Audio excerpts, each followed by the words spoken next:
My mother said it like a fact, not a fear. We were standing in her kitchen, the late afternoon light slanting across the counter, dust floating in the air like it always did in that house. I had just told her I was stepping away from something that had taken me years to build. She didn't raise her voice. Didn't lecture. She just looked at me and said, "Be careful. Success usually comes once." I remember nodding. Not because I agreed, but because I didn't trust myself to explain what I already knew. Because what I didn't say, what I couldn't say yet, was this. They didn't know what I had already done. The first time success found me, it didn't announce itself. No applause. No congratulations. Just a quiet shift where bills stopped feeling heavy. Where grocery shopping stopped being strategic. Where I realized one day that I hadn't checked my bank balance in weeks. Not because I was careless, but because I wasn't afraid anymore. That kind of success makes people nervous. Especially mothers. "You should hold on to this," she said, gesturing vaguely toward my life. "People don't get lucky twice." Lucky. I let that word sit between us. Because luck is what people call it when they don't see the nights you stayed awake calculating risk. Or the years you spent invisible. I didn't argue with her. I never did. I had learned early that explaining ambition to someone who survived on caution sounds like arrogance. So instead, I smiled. "I'm not throwing anything away," I said. She pressed her lips together. That was her way of saying "I hope you're right" without admitting she was afraid. The truth was, my first success had already faded in their minds. It wasn't flashy. It didn't come with a title anyone bragged about at church. It came with freedom, the quiet kind.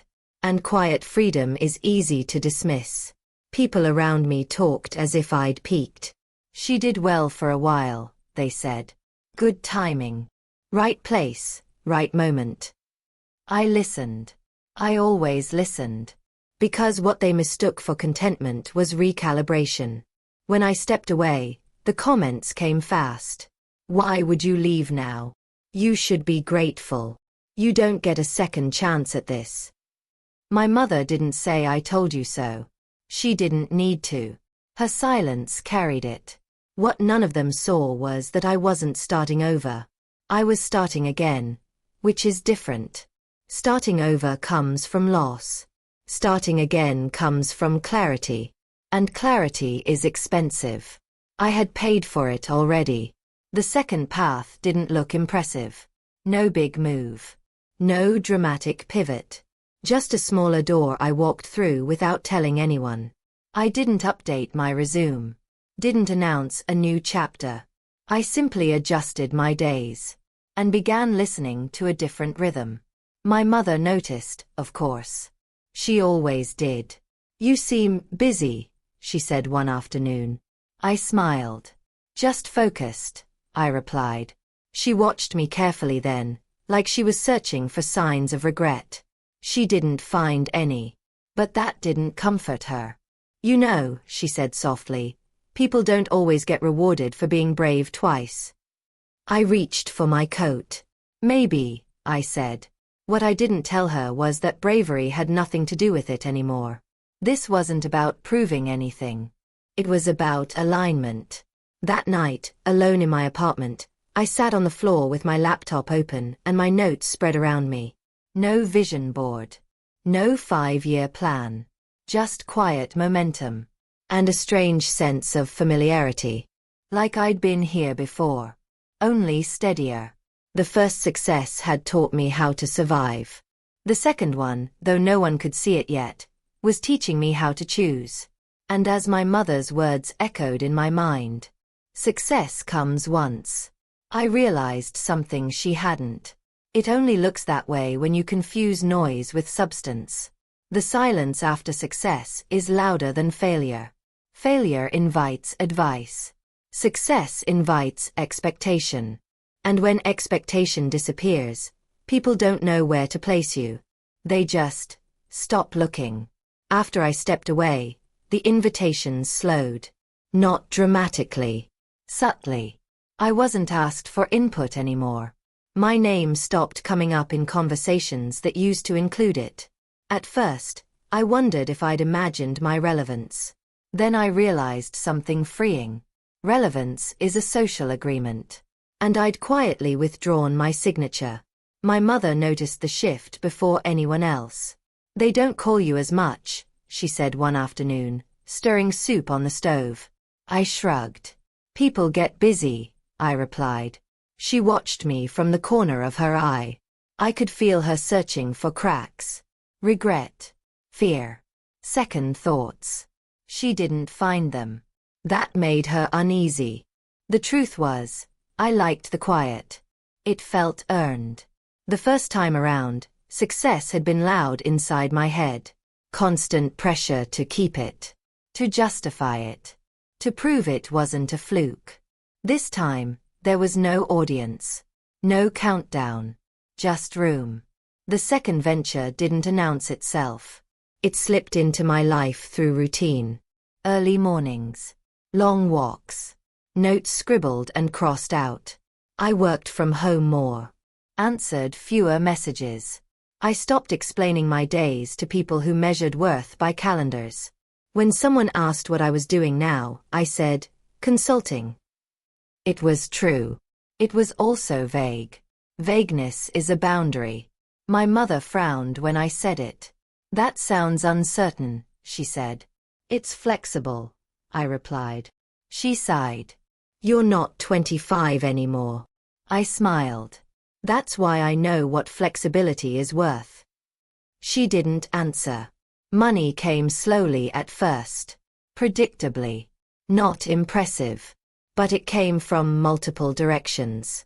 Small streams. Unremarkable. Individually forgettable.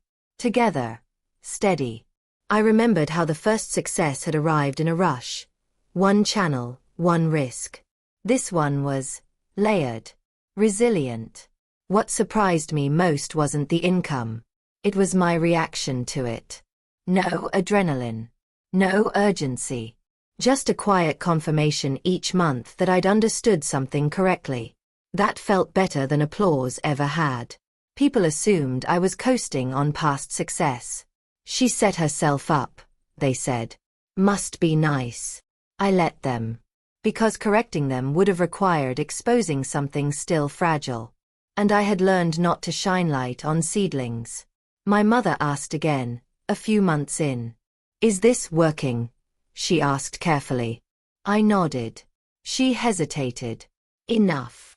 I met her eyes. Yes. That answer unsettled her more than a confession would have. The hardest part wasn't the doubt from others. It was resisting the urge to show them. To announce that I hadn't made a mistake. That I was okay. Better than okay. But maturity teaches you something younger ambition doesn't. Proof is a gift, not a requirement.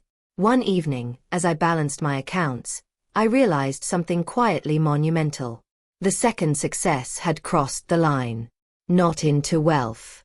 Into sufficiency. I could stop. Or continue. By choice. I thought of my mother's kitchen. The dust in the light. Her voice. Careful and worried. Success comes once. I understood why she believed that. In her life it had. But that wasn't a universal rule. It was a reflection of risk tolerance shaped by survival. What I didn't realize then was how soon the second success would test itself. Not through opportunity. Through loss. Because success doesn't prove itself when things go right. It proves itself when something fails, and you don't. The call came on a Thursday morning. No warning. No build-up. Just a familiar name lighting up my phone. Someone tied directly to the first success. I hesitated before answering. Not out of fear. Out of recognition. Some chapters knock before they try to reopen. "They're shutting it down," he said. No greeting. No softening. Just the words. I closed my eyes. "How soon?" I asked. "End of the quarter." I thanked him and hung up. Then I sat there, still, letting the news settle into my body. Because if this had happened 5 years earlier, I would have panicked. Now, I didn't. And that difference mattered. The first success was officially ending. Publicly. Completely. The thing people still associated me with, the reason they thought I was safe, was gone. And no one knew yet. I didn't tell my mother right away. Not because I was hiding it. Because I wanted to observe something first. I wanted to see how it felt to lose what everyone thought was my only win. The second success didn't flinch. Invoices still came in. Clients still responded. Work still flowed. Quietly. Indifferently. It didn't care what anyone thought my past was. It only responded to consistency. A week later, my mother found out. Not from me. From someone else. She called immediately. Her voice tight. I heard. Is it true? Yes, I said. There was a long pause. Oh, she whispered. Then, exactly as I expected. What will you do now? I smiled. I'll keep going, I said. With what? She asked. With what I'm already doing. She came over that evening. Sat at my table. Looked around like she was seeing my life for the first time. You seem calm, she said. I am, I replied. She shook her head slightly. I don't understand. I know, I said gently. The news spread faster than I expected. People reached out. Sympathetic. Curious. Are you okay? That must be hard. What's your next move? I gave the same answer every time. I'm fine. Some believed me. Some didn't. But none of them could see what stability actually looked like. A former colleague offered to help. Meaning, bring me back in. Same structure. Same pressure. Same cycle. I declined. That surprised them. It surprised me too. Because I realized something in that moment. I wasn't afraid of losing success anymore. I was afraid of repeating it. My mother stayed quiet for days after. Then finally said what she'd been holding back. I warned you, she said softly. I nodded. You did. And now it's gone. I met her eyes. No, I said. Now it's visible. She frowned. That weekend, I showed her my calendar. Not numbers. Just structure. The way my days moved. The way income arrived from different directions. She stared at it. You built this without anyone noticing, she said. I smiled. That was the point. She sat back slowly. I always thought, she said, that if it came again, it would look the same. I shook my head. That's the mistake, I replied. The second success never looks like the first. Because the first teaches you what to avoid. What I didn't realize then was how deeply this moment would stay with her. Because for the first time, she wasn't worried about me losing something. She was worried about how much she'd underestimated what I'd already built. And that quiet realization? That was the beginning of a different conversation. The second success didn't surge. It didn't spike or announce itself with numbers that made my heart race. It simply continued. And one quiet month, without warning, it crossed a line the first one never had. It stopped needing me to worry. I noticed it while reviewing my accounts late one night. Nothing dramatic. Just a realization that arrived without emotion. If everything stopped tomorrow, I would be fine. Not briefly. Not barely. Fine. I sat there longer than necessary, letting that truth settle. Because the first success had never given me that. It gave momentum. This gave permanence. My mother came over the next day. She brought groceries like she always did when she was worried. Practical concern disguised as generosity. I thought you might need these, she said. I took the bags and smiled. Thank you. She watched me unpack them slowly, eyes scanning my kitchen, my laptop, the quiet order of my life. You're not scrambling, she said. It wasn't a question. No, I replied. She frowned. That's what confuses me. I didn't celebrate when the second success overtook the first. I didn't mark the day. Didn't reward myself. I'd learned something important the first time around. Celebration invites witnesses. And witnesses bring expectations. This time, I wanted neither. People still spoke about my peak, in the past tense. She had a great run. Timing was everything. She was smart to cash out. I let them believe that. Because correcting them would have required comparison. And comparison would have cheapened what this really was. The work itself changed. I said no more. I raised rates without explanation. Clients who balked left. Better ones replaced them. Not because I hustled harder. Because I was finally choosing from a place of sufficiency. That's a different energy. People feel it before they understand it. My mother noticed the difference before anyone else. "You're selective now," she said one afternoon. "I can be," I replied. She sat quietly, then asked the question she'd been circling for months. "Is this bigger than before?" I considered the word. "No," I said honestly. "It's deeper." She nodded slowly. Like that answer finally fit somewhere. One evening, she stayed late. We sat at the table long after dinner, the house quiet. "I spent my whole life afraid of losing what little I had," she said. I listened. "So when I saw you step away from something good," she continued, "it felt like watching you jump without a net." I reached for her hand. "I built another net," I said, while I was still standing on the first. She squeezed my fingers. "I didn't see that," she admitted. "I know." The second success began opening doors I didn't rush through. Opportunities arrived without chasing. Conversations changed tone. People listened more closely. Not because I was louder. Because I no longer needed their approval. One afternoon, a former colleague asked me if I missed it. The recognition. The excitement. The feeling of being on the rise. I thought about it carefully. "No," I said. "I miss who I was before I needed permission." That surprised them. It surprised me too. My mother stopped warning me after that. Not because she suddenly believed success came twice. But because she saw that I no longer needed her fear to protect me. Fear had done its job. Experience had taken over. What I didn't realize then was how much this quiet overtake would change the way I saw myself. The first success had proven I could win. The second proved I could rebuild without collapsing. And that knowledge. That was irreversible. One night, as I closed my laptop, I thought back to her words. Success comes once. I understood now why she believed it. Because in her world, survival left no room for reinvention. But my world was different. Not easier. Just earned. The second success didn't erase the first. It absorbed it. Learned from it.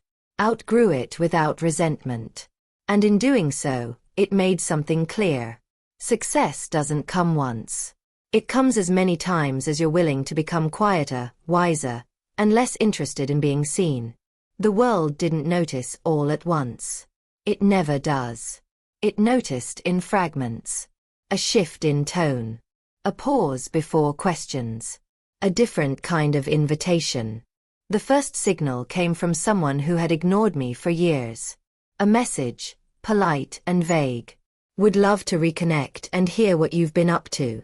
I stared at it longer than necessary. Not because I was flattered. Because I understood what had changed. They hadn't suddenly become curious. They'd sensed gravity. At a small gathering a few weeks later, someone asked me what I did now. Not casually. Carefully. I gave the same answer I always did. "I consult."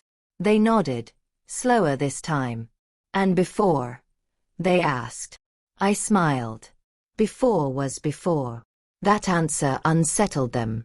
Because it didn't give them a hierarchy to place me in. My mother noticed the difference immediately. "You're being invited again," she said over the phone. "People are asking about you." I hummed softly. That happens, I said. She hesitated. Do they know? She asked. I knew what she meant. No, I replied. She exhaled, not in relief, but something close to admiration. I think you like it this way, she said. I smiled. I learned something the first time, I replied. The second success had changed how I moved through conversations. I didn't rush to fill silence. Didn't over-explain. I let people project whatever story they needed. Some assumed I was still coasting. Others assumed I was rebuilding. A few suspected something more. None of them were entitled to confirmation. One afternoon, an old acquaintance cornered me gently. I heard you're doing really well, she said. I tilted my head. Well, compared to when? I asked. She laughed awkwardly. You know what I mean. I did. I'm doing what I want, I said. She studied me. That's usually how you can tell, she replied. At home, my mother asked a question she'd never asked before. Do you feel successful? She said. Not proud. Not relieved. Just curious. I thought about it. About the first time, the rush, the fear, the constant proving. About this time, the calm, the structure, the absence of urgency. Yes, I said. She nodded slowly. Twice? She asked. I smiled. Differently. The hardest part wasn't deciding how much to tell people. It was resisting the urge to correct their assumptions. To say, you were wrong about me. But maturity teaches restraint. Because vindication is loud and temporary. Peace is quiet and durable. A former mentor asked me for advice. That was new. Not because I suddenly knew more, but because I was no longer trying to impress. What would you do differently? He asked. I answered honestly. I'd stop thinking success has a single shape. He nodded. Like that mattered. My mother stopped introducing me with qualifiers. She no longer said, she used to, or she's figuring things out. She just said my name. That was enough. One evening, as we walked together, she said something unexpected. I'm glad I was wrong, she admitted. I looked at her. You weren't wrong, I said. You were protecting me with what you knew. She smiled softly. And you protected yourself with what you learned. What I didn't realize then was that the final test of success isn't whether others see it. It's whether you feel compelled to show it. And I didn't. Not anymore. The second success had given me something the first never could. Not validation. Permission. Permission to move quietly. To choose selectively. To let people believe whatever made sense to them. As the year closed, I looked back at the two arcs of my life. One loud enough to be noticed. One quiet enough to be mistaken for nothing. And I understood something simple and final.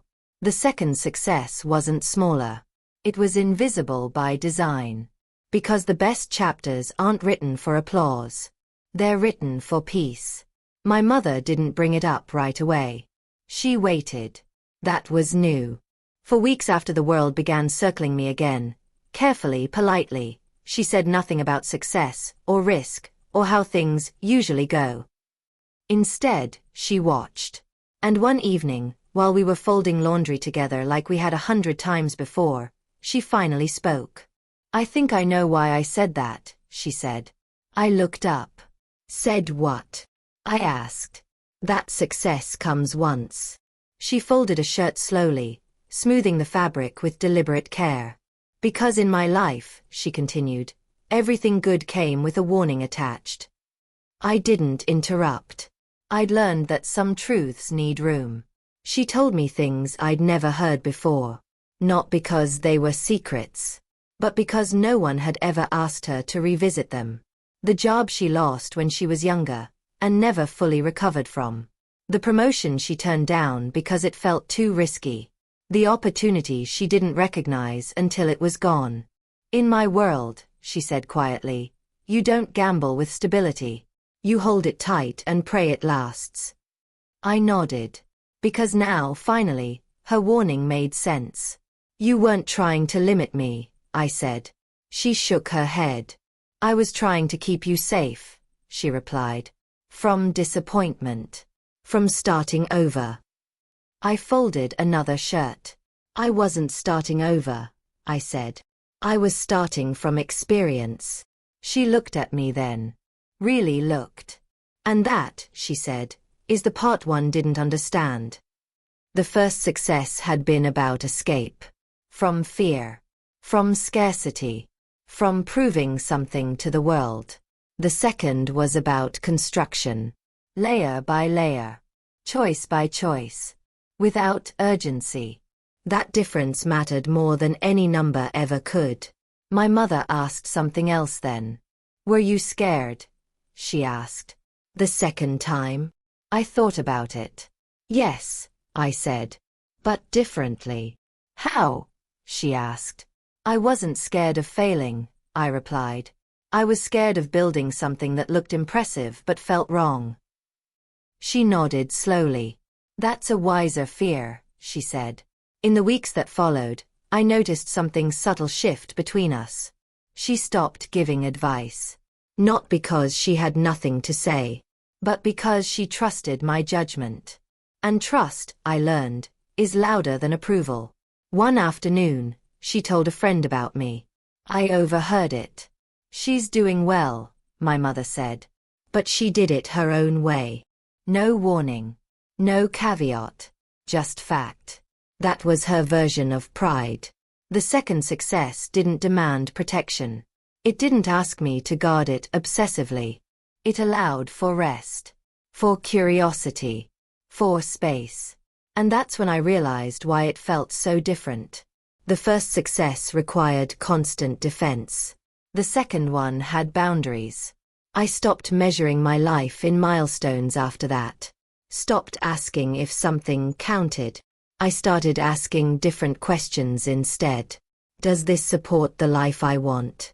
Does this leave me steadier than before? Does this require me to shrink or perform? If the answer was no, I walked away. Quietly. One evening, my mother laughed. Really laughed. When I told her I'd turned down something lucrative. Old me would have panicked, she said. What about now? I asked. Now, she smiled. I trust you'll build another bridge if this one burns. That was the moment. The moment her warning finally transformed. What I didn't realize then was that the story was almost complete. Not because there was nothing left to achieve, but because the lesson had landed. Success didn't come once. It came when I stopped needing it to look a certain way. When I stopped mistaking noise for permanence. When I learned that quiet doesn't mean fragile. It means deliberate. And my mother. She didn't retract her warning. She refined it. One afternoon, as I was leaving, she said, success might feel rare when you're surviving. Then she paused. But when you're building, it can come more than once. The second success didn't announce itself with a finish line. It didn't arrive with a speech or a celebration. It simply became the background of my life. Steady. Reliable. Unremarkable to anyone who wasn't paying attention. And that's exactly how I wanted it. My days look ordinary now. I wake up without dread. Work without urgency. Rest without guilt. Those three things alone would have felt impossible to the woman I used to be. The woman who believed success had to be loud to be real. My mother doesn't warn me anymore. She asks different questions now. Are you enjoying this? Does it still feel right? Are you tired, or just satisfied? Those questions tell me everything I need to know about how far we've both come. Sometimes, people still try to place me. They ask for labels, titles, summaries. I give them none. Because my life isn't a headline. It's a system. And systems don't need validation to function. The first success taught me I could rise. The second taught me I could remain. And that distinction matters more than anyone tells you. Rising is exciting. Remaining is intentional. I think back often to that afternoon in my mother's kitchen. The dust in the light. Her careful voice. Success comes once. She wasn't wrong. She was speaking from a life where survival had been the goal. But my life expanded beyond survival. Into design. Into choice. Into a kind of success that doesn't need witnesses. The truth is, success didn't come twice by accident. It came twice because I learned to move quietly. To build redundancies instead of monuments. To value peace over recognition. If someone asked me now what success looks like, I wouldn't mention money. I'd mention mornings without panic. Work that aligns instead of drains. The ability to walk away, not because I'm rich, but because I'm sufficient. And if my mother were standing beside me when I said it, she'd nod. Because she's seen both versions of me. The one chasing something loud. And the one protecting something quiet. The irony is this. The second success feels invisible to most people. They'll never notice it. Never comment on it. Never envy it. And that makes it stronger. So when I think about the warning now, I don't resent it. I understand it. And I also understand why it no longer applies. Because success doesn't come once. It comes when you stop confusing it with spectacle. When you stop needing proof. When you let it arrive quietly. And stay. Thanks for listening. Don't forget to subscribe for more stories like this.